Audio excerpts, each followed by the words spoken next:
అన్నని మళ్ళీ ఏర్పప్ప చేసింది రాధికా స్క్వైర్స్ ఎందుకంటున్నానో సినిమా చూసిన వాళ్ళకి అర్థమవుద్ది. టిల్లు క్యారెక్టరైజేషన్ అయినా, టిల్లు డైలాగ్స్ కానీ, టిల్లు నడిచే విధానం అన్ని ఇవేవన్నా మీకు పిచ్చి పిచ్చిగా నచ్చేసి సినిమాకైతే ఎలాంటి ఆలోచన లేకుండా వెళ్ళిపోండి. అండ్ ఫస్ట్ పార్ట్ నచ్చిన వాళ్ళు కూడా వెళ్ళిపోండి. ఆ ఎలిమెంట్స్ అన్ని పార్ట్ 2లో కూడా ఉంటాయి. అండ్ కొందరు ఉంటారు రిపిటేటివ్ అయింది, ఇక ఫస్ట్ పార్ట్లో బాగా రిపీట్ చేశారు అంటారు.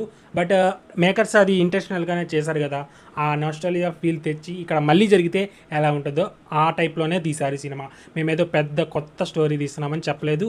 ప్రమోషన్స్లో కూడా వంశీ గారు చెప్తానే ఉన్నారు మాటికి. మీకు అనిపించిందో సినిమా చూసిన వాళ్ళు కామెంట్ చేసేయండి. చూడని వాళ్ళు అయితే ఎలాంటి డౌట్ పెట్టుకోకుండా వెళ్ళిపోండి. అనుపమ పరమేశ్వరన్ ఇర్రక్ కొట్టేసింది. ఫస్ట్ టైం బోల్డ్ క్యారెక్టర్గా చేసింది. బోల్డ్ అని కాదు, కొంచెం కొత్త క్యారెక్టర్ చేసింది. మా బీజిఎం పాటలు అన్నీ ఇర్రక్ కొట్టేశాయి. ఫస్ట్ పార్ట్లో ఉన్న పాట కూడా పెట్టేశారు, బట్ లిరిక్స్ అయితే మార్చారు. సబ్స్క్రైబ్ చేసుకుంటుంటే సబ్స్క్రైబ్ చేసుకోండి. ఇంతవరకు ఛానల్